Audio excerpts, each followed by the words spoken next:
David had always been proud of his black belt. 3 thick stripes ran across the worn fabric, each one earned through years of sweat and dedication at the local karate dojo. At 28, he walked with the kind of quiet confidence that comes from knowing you can handle yourself in any situation. The walls of his small apartment told his story better than words ever could. Golden trophies lined the shelves, catching the morning sunlight that streamed through his window. First place in the state championships. Winner of the regional tournament 3 years running. Photos showed him breaking wooden boards with his bare hands, his face a mask of focused determination. Every Tuesday and Thursday evening, David taught the advanced class at Master Kim's dojo. The younger students looked up to him with admiration in their eyes. When he demonstrated a perfect spinning kick or showed them how to execute a flawless throw, they watched like he was performing magic, and in a way, he felt like he was. Discipline beats talent every time, he would tell his students, repeating the words his own teacher had drilled into him years ago. Street fighters might look tough, but they don't have what we have. They don't understand real martial arts. David truly believed this. He'd spent countless hours perfecting his form, studying the ancient traditions, learning the philosophy behind each movement. While other guys his age were out drinking or playing video games, he was in the dojo, pushing his body to its limits. His friend Tommy worked at the local gym downtown, the kind of place where serious athletes went to train. Tommy was always talking about the interesting people who came through. College football players, weekend warriors, former military guys trying to stay in shape. You should come by sometime, Tommy had suggested more than once.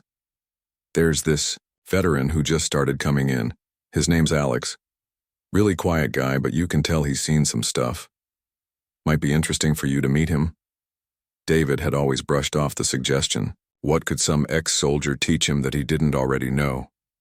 Military training was all about following orders and basic survival. Real martial arts were about precision, technique, and years of disciplined practice. But something about Tommy's latest comment stuck with him. This guy, Alex, I don't know, man. There's something different about him. The way he moves, the way he carries himself. It's like he's always ready for something to happen. That evening, as David practiced his forms in the mirror at home, he found himself thinking about it more. Maybe it would be interesting to show this veteran what real fighting looked like. Not the rough, sloppy stuff they probably taught in the army, but the refined technical skill that came from true martial arts training. The idea grew in his mind like a seed. Here was a chance to prove what he'd always believed, that traditional martial arts were superior to any military combat training. It wouldn't be mean-spirited, just a friendly demonstration. A chance to educate someone who probably didn't know any better. By the time he went to bed that night, David had made up his mind. Tomorrow he would visit Tommy's gym and meet this Alex character. It was time to show him what real fighting looked like. The gym was packed with the usual evening crowd when David walked through the glass doors. The familiar sound of weights clanking and treadmills humming filled the air, mixed with the low buzz of conversation and the occasional grunt from someone pushing their limits. Tommy waved him over from behind the front desk, his face lighting up with surprise. Hey, look who decided to show up. I thought you only exercised in that fancy dojo of yours. Just thought I'd check the place out, David replied, trying to sound casual. His eyes scanned the room, looking for anyone who might be this Alex guy, Tommy had mentioned. Perfect timing, Tommy said, pointing toward the free weights area. Alex is right over there doing his usual routine. David followed Tommy's finger and spotted him immediately. Alex was smaller than he'd expected, maybe 5'8" compared to David's 6'1" frame. He was wearing a simple gray t-shirt and black shorts, nothing fancy or military looking about him. In fact, he looked pretty ordinary, just another guy working out after a long day. But as David watched, he noticed something in the way Alex moved between exercises. There was no wasted motion, no showing off. Every movement seemed purposeful, controlled. Even something as simple as walking, from the bench press to the water fountain, looked different somehow. Come on, I'll introduce you, Tommy said, leading the way across the gym floor. Alex was wiping down a bench when they approached. Up close, David could see he was probably in his early 30s, with short brown hair and quiet eyes that seemed to take in everything without staring. "Alex, I want you to meet my friend David," Tommy said. "He's the karate expert I was telling you about. Third-degree black belt, tournament champion, the whole deal." Alex extended his hand with a polite smile. "Nice to meet you." His handshake was firm but not aggressive, his voice calm and measured. "Tommy tells me you served overseas," David said, settling into what he thought was friendly conversation. "That must have been quite an experience." "2 tours in Afghanistan," Alex replied simply. "Glad to be back home." They talked for a few minutes about general things, the gym, the weather, how Alex was adjusting to civilian life. But David kept steering the conversation back to fighting and combat training. He mentioned his tournament wins, his teaching experience, the years he'd spent perfecting his technique. "I've always been curious about military hand-to-hand combat," David said, finally deciding to make his move. "How does it compare to traditional martial arts? I mean, I imagine it's pretty different from what we do in the dojo." Alex's expression didn't change, but something flickered in his eyes. "Different approaches for different situations, I suppose." "Maybe we could spar sometime," David continued, his confidence growing. "Nothing serious, just light contact. I'd be interested to see how military techniques stack up against classical karate training." The conversation around them seemed to quiet down slightly. A few other gym members had started paying attention, sensing something interesting might be developing. Alex set down his water bottle and looked directly at David for the first time. "I appreciate the offer, but that's not really something I do anymore." David interpreted this as exactly what he'd expected, reluctance from someone who knew he'd be outmatched. "Come on, just friendly sparring. I promise I'll take it easy. It could be educational for both of us." For a moment, Alex didn't respond. He seemed to be weighing something in his mind, considering options that David couldn't even guess at. Finally, he nodded slowly. "All right, if you really want to. But I need to be clear about something first. Are you absolutely sure about this? Because once we start, I might not be able to hold back the way you're expecting." David's confident smile widened. This was going even better than he'd hoped. Word spread quickly through the gym that something interesting was about to happen. People started drifting over from their workouts, forming a loose circle around the open area near the stretching mats. David could feel their eyes on him, and he had to admit he enjoyed the attention. Tommy helped clear some space, moving a few pieces of equipment out of the way. "You guys sure about this?" he asked, looking a bit nervous. "I mean, this is just for fun, right?" "Absolutely," David assured him, bouncing lightly on his toes as he warmed up. "Just a friendly demonstration. Nothing to worry about." Alex stood quietly to one side, doing some simple stretches. He didn't look nervous or excited, just ready, like someone waiting for a bus that he knew was coming right on time. David took his position in the center of the makeshift ring, settling into his classical fighting stance. His feet were positioned, exactly shoulder-width apart, his weight evenly distributed. His hands came up in the traditional guard position he'd practiced thousands of times, left hand forward, right hand back, and ready to strike. This was his moment. All those years of training, all those tournaments, all those hours spent perfecting his technique, it all led to this. He could already picture how it would go. A few quick exchanges to test Alex's defenses, maybe a nice combination to show off his speed, then a clean finishing technique that would demonstrate the superiority of traditional martial arts. The crowd had grown to about 15 people now, including some of the gym's staff. David could hear someone in the back making a phone call, probably telling a friend to get down here and see this. Alex moved to face him, and David was surprised by what he saw. The veteran wasn't taking any kind of fighting stance that David recognized. His feet weren't positioned in any classical pattern. His hands weren't up in a proper guard. He just stood there, looking almost casual, like he was waiting in line. "At the grocery store, you ready?" Alex asked quietly. David nodded, his confidence soaring. If this was the best fighting position Alex could manage, this was going to be even easier than he'd thought. He decided to start with something impressive but not too aggressive, a picture-perfect front kick aimed at Alex's midsection. It was one of his favorite techniques, fast and powerful, with perfect form that would look good for the crowd. David launched himself forward, his legs snapping out with all the precision of his years of training. The kick was textbook perfect, his supporting leg stable, his striking leg straight and strong, his balance maintained throughout the movement. But something went wrong. As David's foot moved toward its target, Alex's hand appeared in its path, not swinging wildly or desperately, but moving with a kind of calm precision that David had never seen before. Alex's fingers wrapped around David's ankle, redirecting the kick's energy, while simultaneously stepping to the side. David felt his balance shift in a way that shouldn't have been possible. His perfectly controlled technique suddenly became a liability, as Alex used his own momentum against him.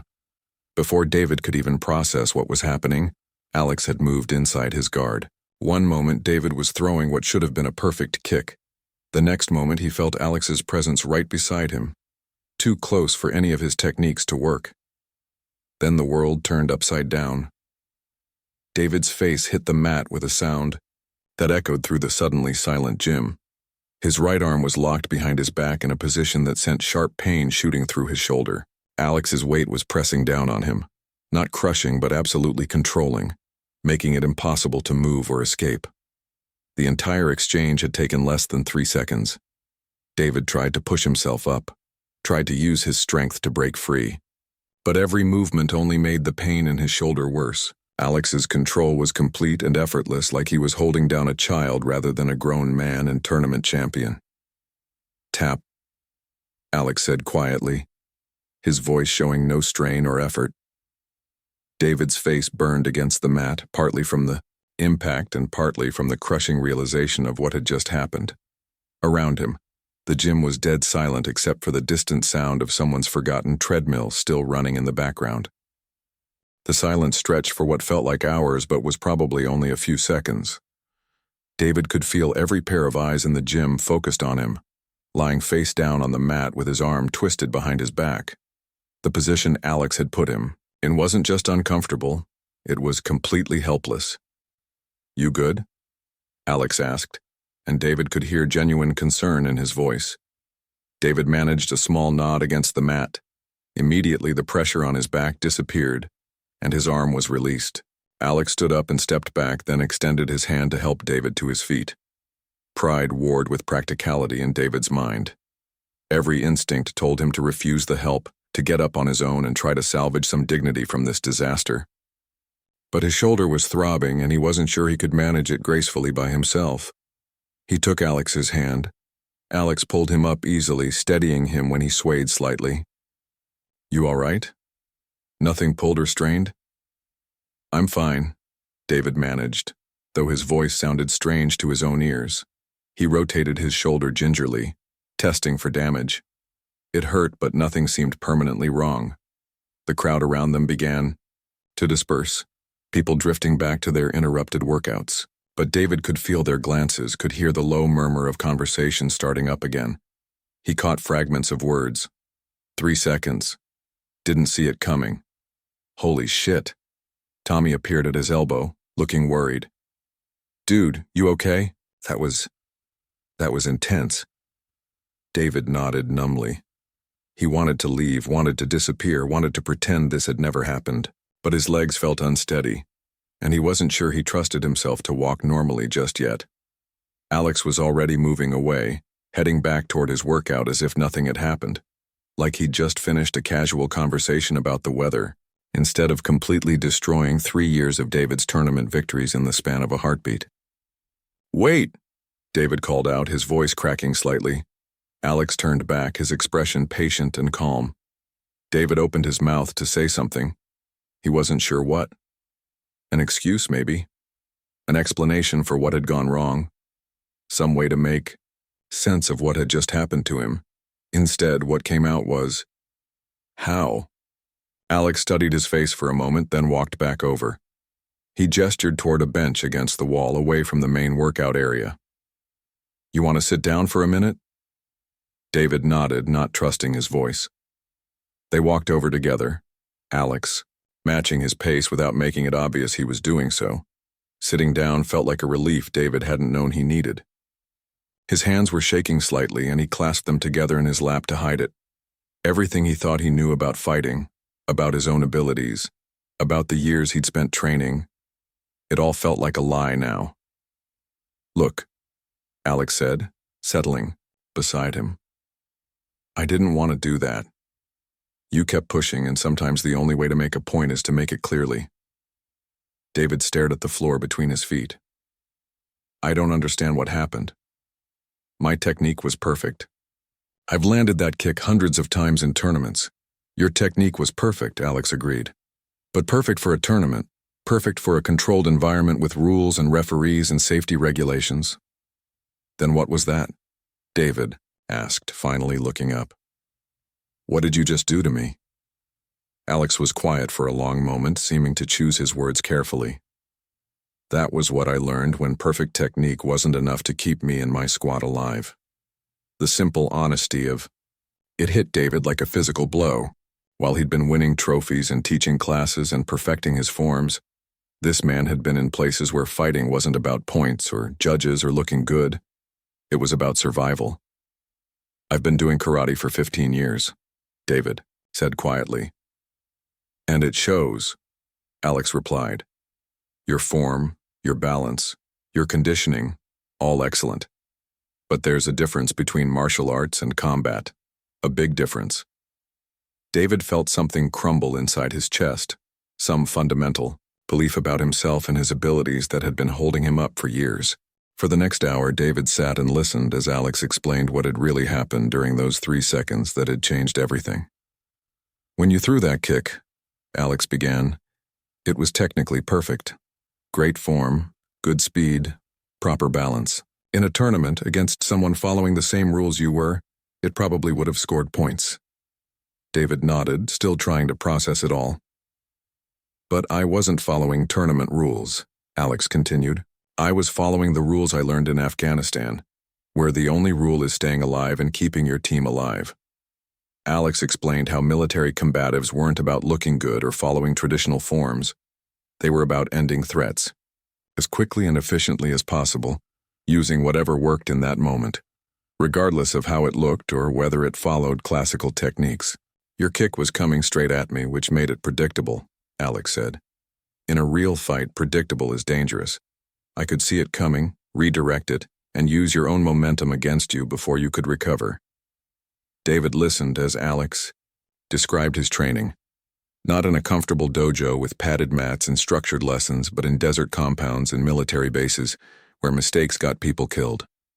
Where there were no weight classes or protective gear or referees to stop things if they went too far. "I did 2 tours," Alex said quietly. 26 months total. Every day over there, you know that someone might try to kill you. Not beat you in a competition or score points against you. Actually kill you and everyone standing next to you. The weight of those words settled over David like a heavy blanket. While he'd been perfecting his tournament techniques, Alex had been learning to survive in places where survival was never guaranteed. "That changes how you think about fighting," Alex continued. "It's not about style or tradition or looking good. It's about what works when everything is on the line and there's no second place." David thought about his trophies at home, the photos of him breaking boards, the admiring looks from his students. All of it seemed so small now, so removed from what Alex was describing. "I'm not saying your training is worthless," Alex added, seeming to read his thoughts. "You've got excellent discipline, great physical conditioning, and solid technical skills. Those things matter. But if you really want to understand fighting, you need to understand that there's a difference between martial arts as a sport and combat as survival." They talked about the mental aspect too, how tournament fighting and real combat affected your mind differently. In tournaments, David explained, you had time to think, to plan your next move, to execute techniques with precision and style. In real combat, Alex said, thinking can get you killed. You have to react instantly, without hesitation, using whatever your body knows how to do without your brain getting in the way. As the gym began to empty around them, David found himself asking questions he'd never thought to ask before. About the psychological pressure of real violence, about how fear and adrenaline affected your ability to fight. about the difference between defeating an opponent and surviving an encounter. The thing is, Alex said as they prepared to leave, most people never need to know the difference, and that's a good thing.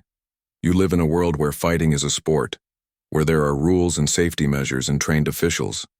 That's how it should be. David gathered his gym bag, his movement still a bit stiff from his encounter with the mat. So what do I do with this? How do I go back to my dojo tomorrow and teach my students after this? Alex considered the question seriously. You teach them what you know: discipline, technique, physical fitness, mental focus. Those are valuable things. But maybe you also teach them humility. Maybe you help them understand that there's always more to learn, always someone who might see things differently. As they walked toward the parking lot together, David felt like he was seeing the world through different eyes. The confidence that had carried him through years of training and competition was gone, replaced by something he wasn't sure how to name yet. "Thank you," he said, as they reached their cars. Alex looked surprised. For what? For the lesson. For being honest with me instead of letting me keep believing something that wasn't true. Alex smiled, the first genuine smile David had seen from him all evening. That's what good training partners do. They help each other see what they need to see, even when it's not comfortable. Driving home that night, David didn't think about his trophies or his tournament victories or his reputation at the dojo. Instead, he thought about what it meant to truly understand fighting, and what it meant to be truly humble in the face of that understanding.